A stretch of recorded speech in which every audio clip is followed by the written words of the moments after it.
Hi అండి. నమస్తే. Welcome to Bindu Bindu kitchen. ఈరోజు ఈ వీడియోలో నేను చాలా ఈజీగా, టేస్టీగా చికెన్ పాప్‌కార్న్ అచ్చం కేఎఫ్‌సీ స్టైల్‌లో ఎలా తయారు చేసుకోవాలో చేసి చూపిస్తానండి. ఎక్కువ ఇంగ్రీడియెంట్స్ లేకుండా ఇంట్లో ఉన్న వాటితోనే చాలా ఈజీగా, చాలా టేస్టీగా చేసుకోవచ్చండి. నేను చెప్పే స్టెప్స్ గానీ ఫాలో అయ్యి చేశారంటే కేఎఫ్‌సీ స్టైల్ టెక్స్చర్ అలాగే సేమ్ టేస్ట్ కూడా వస్తుందండి. దీనికోసం ఎక్కువ హడావుడిగా వేరే ఏమి ఇంగ్రీడియెంట్స్ బయట నుండి తేవాల్సిన అవసరం ఉండదు. ఇంట్లో ఉన్న వాటితోనే మనం అడ్జస్ట్ చేసుకొని ఎలా చేసుకోవాలనేది చేసి చూపిస్తున్నాను. ఎవరైనా ఈజీగా చేసుకోగలుగుతారండి. ఒక్కసారి నేను చెప్పిన ఈ ప్రాసెస్‌లో చేశారంటే సేమ్ కేఎఫ్‌సీ స్టైల్‌ని మీరు ఇంట్లోనే ఎంజాయ్ చేస్తారు. ఇంకా లేట్ చేయకుండా ప్రాసెస్‌లోకి వెళ్ళిపోదాం. దీనికోసం ఒక బౌల్లోకి 1/2 కేజీ బోన్లెస్ చికెన్ని నీట్గా క్లీన్ చేసుకొని తీసుకుంటున్నానండి. ఇందులోకి 1/2 teaspoon salt, 1 teaspoon red chilli powder, 1 teaspoon white pepper powder తీసుకుంటున్నాను. ఒకవేళ వైట్ పెప్పర్ పౌడర్ లేకపోతే బ్లాక్ పెప్పర్ పౌడర్ అయినా యూస్ చేసుకోవచ్చు. 1 teaspoon garam masala, 1 teaspoon అల్లం వెల్లుల్లి పేస్ట్, అలాగే 2 టేబుల్ స్పూన్స్ వరకు వెనిగర్ తీసుకుంటున్నాను. అలాగే ఇందులోకి 3-4 స్పూన్స్ వరకు పెరుగు కూడా తీసుకుంటున్నానండి.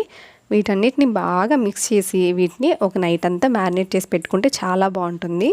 ఒకవేళ అంత టైం లేకపోతే మినిమం 2 అవర్స్ అనేది కంపల్సరీ రిఫ్రిజిరేటర్లో స్టోర్ చేసుకొని ఉంచుకోండి. ఇలా చికెన్ మ్యారినేట్ అయ్యేలోపు మనం కోటింగ్ కోసం పిండి రెడీ చేసుకుందాం అండి. దీనికోసం ఒక కప్పు మైదా, 1/2 కప్పు కార్న్‌ఫ్లోర్ తీసుకోవాలి. అలాగే ఇందులోకి ఒక 1/2 teaspoon salt, 1 tablespoon వరకు వైట్ పెప్పర్ పౌడర్, అలాగే 1 టీ స్పూన్ కారం, అలాగే ఇందులోకి బేకింగ్ పౌడర్ కూడా 1 టీ స్పూన్ వరకు తీసుకుంటున్నానండి.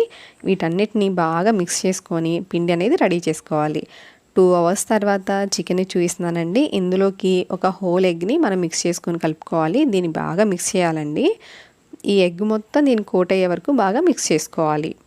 ఇలా ఎగ్ కూడా బాగా పట్టాక ఈ పీసెస్ని ఒక్కొక్కటిగా ఆ పిండిలోకి వేసుకోవాలండి. ఒక బ్యాచ్కి వచ్చేటప్పటికి 5 or 6 పీసెస్ వేసుకొని వాటన్నిటికీ పిండి బాగా పట్టేలాగా కోట్ చేసుకోవాలి.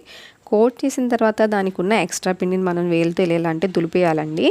దులిపేసి అప్పుడు వాటిని ఒక ప్లేట్లోకి తీసుకోవాలి. అన్నిటినీ ఇలా కోట్ చేసుకున్న తర్వాత కూలింగ్ వాటర్ తీసుకోవాలండి. అందులో ఐస్ క్యూబ్స్ వేసుకున్నా పర్లేదు. అందులో డిప్ చేయాలి. ఒక 4-5 పీసెస్ మాత్రమే డిప్ చేయాలి ఈచ్ టైము.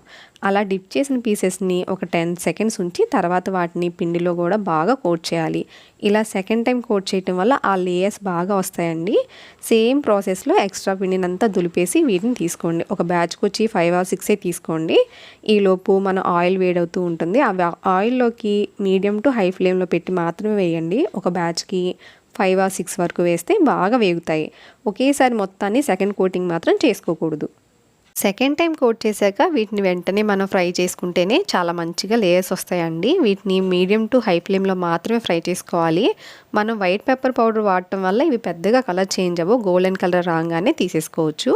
ఇందులోకి ఫ్రై అయ్యాక పెరి పౌడర్ ఉంటే అది స్ప్రింకిల్ చేసుకోవచ్చు. ఒకవేళ అది లేకపోతే కొంచెం కారం, కొంచెం ఉప్పు, కొంచెం చాట్ మసాలా ఇవన్నీ వేసుకొని బాగా ఇలా కలుపుకుంటే సరిపోతుందండి. బాగా మిక్స్ చేశాక వీటిని టమాటో కెచప్తో కానీ సర్వ్ చేసుకుంటే చాలా అంటే చాలా బాగుంటాయి. ఒక్కసారి నేను చెప్పిన ఈ ప్రాసెస్లో చేయండి.